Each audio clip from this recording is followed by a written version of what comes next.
To the book. As my personal works of Smriti, memory, Shruti, hearing, and Shastra, thinking, by which I mean the first book looked back on 50 years. So it had to do with, in a sense, a remembrance of India, including from a time before I was born, through times when I was growing up, but not at that point writing about it. So that was the Smriti part. The next book, Elephant, Tiger, the Cell Phone, was about 10 years of events when I was basically living in the United States and not in India, but visiting, of course. So I could argue this is what I was hearing about India and my own reactions to it. And finally comes Shastra, because I'm living through the experiences I'm writing about. In some cases, as in my essay on the Swachh Bharat Abhiyan, I myself am a participant in the whole political drama around that issue. So it is my own thinking and reflection. And in that sense, that's what Shastra is all about. They're the products of thinking. Of course, the wise old sages wrote the Shastras, and I'm not a wise old sage yet, but this is a way of coming up with that. To be very honest, my publisher wanted to call it India Sutra. Like there were a number of these books, obviously inspired by, what Sutra. But it so happens there already is a book called India Sutra, and it's a book about textile industry or something, and we thought we better not be confused with that, and I thought India Shastra might work better.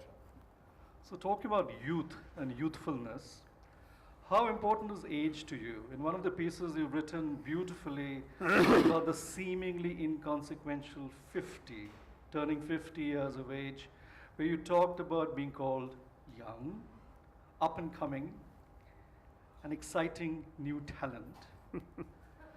So how beastly is this beastly beatitude? Right. Well, I've actually, frankly, never thought very much about age until I hit that 50 mark. When I was young, I mean, when anyone is young, frankly, everybody else looks much too old. I still remember a friend's daughter. I was talking about this new book by Hanif Qureshi at that time. I'm talking now more like 35 years ago. And she said, oh my God, he's so old, he's at least 28. And I thought, all right, so 28 is old. I was about 26 or 25 at the time, and I thought, my gosh, if 28 is old for her, then what hope do I have to accomplish anything by an age she would consider sufficiently young? But then you have the paradox of India, where it seems that one is perennially young, particularly when you come into politics. I mean, it's often forgotten when I fought my first election in 2009, I was 53 years old. I had turned 53 the month of the election. And yet, I was constantly described in the media as young, the young politician, up and coming, all of this. And I thought, by God, India is the only country where you can, definitively cross into the last phase of your life. I mean, certainly nobody born when I was expects to live to that 3-figure mark. So once you've hit 50, you're definitely past the halfway mark at the very least, and still be called young. And this is something which I think perhaps may be a reflection of the yardsticks that our politicians have laid before our nation so far, because they tend to be rather long in the tooth sometimes, and certainly it's also true that because politicians start very early in our country, most of my political colleagues tend to have started in their student days. As somebody who's come in relatively recently, they will consider me as young, even if they're not much older than I am, because they've been doing for 30, 40 years what I've been doing for 5 or 6. Especially comparing the geriatric ward of Indian politicians, the analogy. Well, I did write, not in this book, but I wrote an essay in a book called India, the Future is Now, which I, as the editor, was a collection of essays by young parliamentarians and put together by me. And I mentioned there that we had just established a world record, not just for the largest, the oldest average age of a cabinet, but for the largest gap between the average age of the cabinet and the average age of the population. When I wrote the essay, I think the UPA government's average age of the population, of the cabinet, I beg your pardon, was 68 or something, and the average age of the Indian population was 28. And then shortly thereafter, the UPA expanded the cabinet and included 5 ministers who actually raised the average age, because they were all, 3 of them were in their 70s and one was 89, Mr. C. Sramhola, and then passed away. So the average went up, which established and lengthened our world record. I have to say that this kind of reverence for seniority is, of course, very much part of our culture, and I don't mean to sound irreverent to the grey hairs in the audience, but I must say that at a time when in other parts of the world, youth is worshipped and has been for some time, when I remember the British had a 36 or 38-year-old foreign secretary in David Miliband coming to meet our foreign secretary, who I think was a foreign minister, I beg your pardon, who was then the world's oldest foreign minister. Or when you had Prime Minister David Cameron coming in his, I think, 39th year or 40th year to meet our Prime Minister in his 80th year, you can see that there is certainly a difference between the way in which politicians rise to their peak in other democracies and the way in which they stay at their peak in our democracy. You know, like most Indians, the holy triad, the Trishul of argumentativeness, food, and cricket fascinates you too. You even wrote in India Shastra a beautifully languorous, meanderingly metaphoric paragraph of being 58 not out. So I'd like you to talk about your book on cricket, Shadows Across the Playing Field, because that brings in Pakistan in a sense. And the whole tradition of cricket writing as literature, which is one of the longest running traditions in the world. And the way money and technology is changing the way cricket is played and viewed now. Well, Shadows Across the Playing Field was actually a book about 60 years of Indo-Pakistan cricket, and in fact when I wrote it, I co-wrote it with a Pakistani who happened to be a friend from my UN days, but who was also their former foreign secretary and the president of their Pakistan Cricket Board, Shahryar Khan. So it was a very interesting juxtaposition because we were both talking about the same 60 years, but he was both a cricket administrator and an insider and a Pakistani, and I was a cricket lover, an outsider, a fan, and an Indian. And that juxtaposition, I think, is what made the book work. So Shadows Across the Playing Field came out in 2009. Ironically, there has been no new bilateral cricket between India and Pakistan since then, except when we meet in World Cups. Because of what happened at the end of 2008, the tragedy of 26/11, we have refused to play with Pakistan and encourage them to tour this country, or we have not gone to tour them ourselves. Is that the right decision? I think at that time it was. I think now the time has come to start reviewing a lot of our options, because we've tried this policy of not engaging with Pakistan, and it hasn't reaped any particular rewards. Not that we're seeing any great cooperation from them on terrorism, but at least there has been no attempt, no repeated attempt at something like a 26/11. And we need to find some ways forward. I actually have the view, which I think to a great degree I prefigured in my book, Pax Indica, where I have a chapter on Pakistan called Brother Enemy. Yes. But which I've certainly become more convinced about, and which I'm going to try and expand in a future piece. And that is that we can't do much about the Pakistani government because it is going to be in the thrall of the ISI and the military. The military in Pakistan commands a larger share of the country's GDP, the country's government's budget, than any military in any country in the world.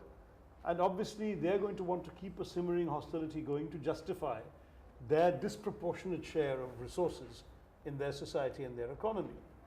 I've joked in the past that in India the state has an army, in Pakistan the army has a state. Because whereas here you join the army to defend the country, there you join the army to run the country. And for a majority of the years of Pakistan's independence, the army has directly run it. The rest of the time they have told the civilians what they can do and what they can't do.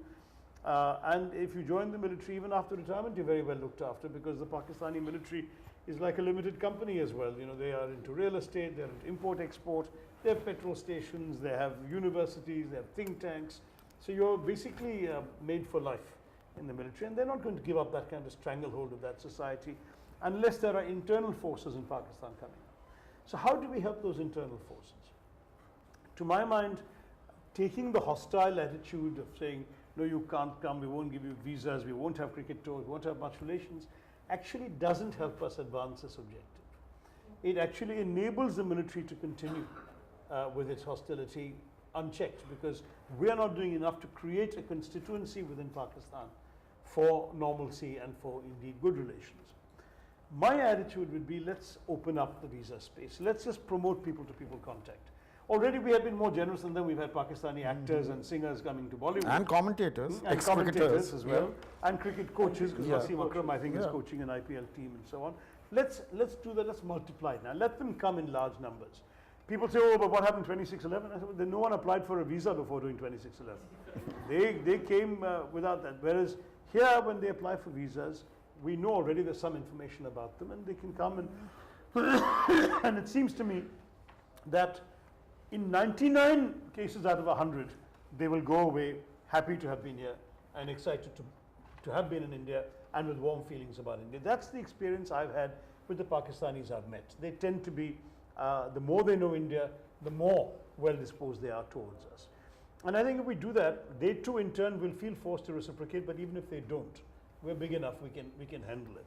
And it seems to me that we will not only be more humane, but we'll now start creating an awareness of and sympathy for India at various levels of their civil society.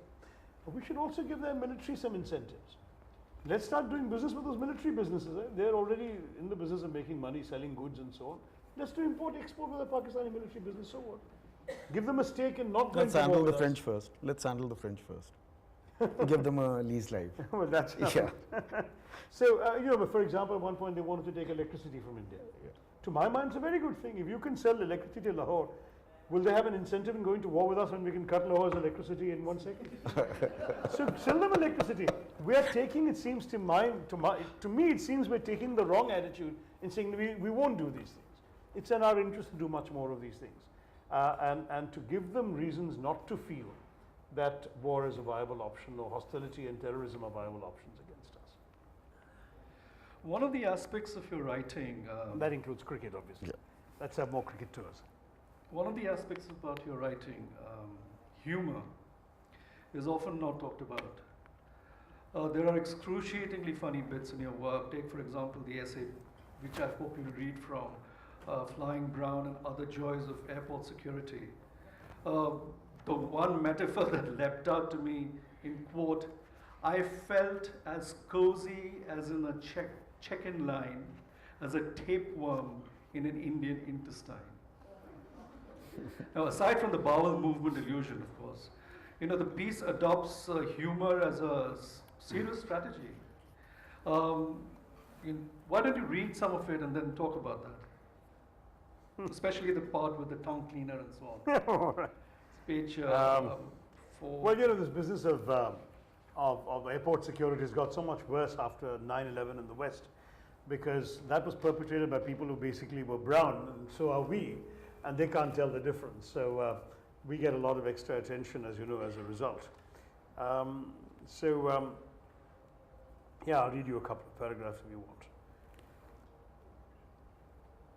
want. After that sentence about I felt as cozy in a check-in line as a tapeworm in an Indian intestine, the next sentence about 9/11 changed all that. Of course, we'd lived with airport security checks before the World Trade Center was hit, but 9/11 and every suspected airplane security threat thereafter have made security checks so much more stringent. The assorted divestments, the enthusiastic frisking, the suspicious prying open of your bag, that bleeping wand pushed into awkward spots, have all combined to make flying much less fun than ever. Passengers at airports now look so chronically morose that a passing vulture flying overhead would sense a business opportunity. The episode of the shoe bomber has suddenly meant more feet being bared at airports than at the average Hindu temple. A friend of mine refuses to travel by air anymore because he can't bear to have to take his shoes off every time, put them through the screening device and lace them up again. He's not just finicky, he suffers from lumbago and finds it quite literally a major pain. My own solution has simply been to change my style, replacing my customary lace-up shoes with a pair of slip-on loafers whenever I fly. I'm only relieved the security people haven't decided I might try to strangle the pilot with my tie. Generals are always fighting the last war, and security screeners are the shame. I beg your pardon, are the same. I'm just grateful it was a shoe bomber they were reacting to. What on earth would they do if the next bomber tried to ignite his underwear? Then came the fellows who tried to explode liquid chemicals on board. So now ladies have to pack their potions and unguents in 3 milliliter bottles and fit them all into a quart-sized plastic bag. Since the plot didn't work the first time and no one has tried it since, the only beneficiaries of this are the recyclers, who receive a dumpster load of discarded water and shampoo bottles from the security people every day, and the concessionaires on the other side of security, facing parched passengers suddenly deprived of their drinks, whose thirst they cheerfully quench at double the price. But that's not all that's changed. As security procedures intensified, I thought it wise to travel light and check in everything I needed for my journey. I'd always packed a sturdy suitcase with a combination lock to ensure I arrive with what I'd packed. But the best laid plans of mice and men are vetoed by the TSA. The TSA is the American, Transportation Security Administration. First, the security people wanted you to leave the suitcase open when you checked it in so they could screen it and examine the contents. So that explains the stories of pilferage proliferating on the frequent flyer circuit in America. The TSA now lets you keep your suitcase locked, provided it's of an approved brand whose combo locks they can open. I promptly purchased a TSA compliant Samsonite. I take several dozen flights a year in or out from the US. This was written when I was living in the US. And in every single one of them, without exception, I've arrived to find a TSA inspection notice nestling amongst my crumpled shirts. One would think that after the 40th attempt, they might conclude that I was simply one of those people who didn't like to carry explosives in his suitcase. But no, flight number 41, and there's that notice again. By the way, it so happens I've just come back from the States, and sure enough, there was a notice in my suitcase. It doesn't help, of course, that I bear a name and a countenance of sufficient swarthiness to increase the odds of my suitcase being randomly picked for an inspection. Indians like myself, whose features might pass for Middle Eastern, have learned to appreciate the special risks of flying while brown. There's this American crime, if you drink and drive, it's called DWI, driving while intoxicated. So this is flying while brown, which is equally dangerous. There was a time during the 1970s oil boom, a fellow Indian told me, that I rather enjoyed being mistaken for an Arab. People assumed I was richer than I was and treated me with respect. Now, after 9/11, I'm anxious to demonstrate I'm not Arab, I'm Indian. If I were a woman, I'd wear a sari all the time just to show that I'm not that kind of brown. So anyway, I can go on like this, but the rest of the essay, okay, I'll end up with the example he wanted. South-South solidarity quails in the face of the joys of being repeatedly singled out for random security screening. If you're the wrong shade, your hand luggage is subject to the most thorough check of all.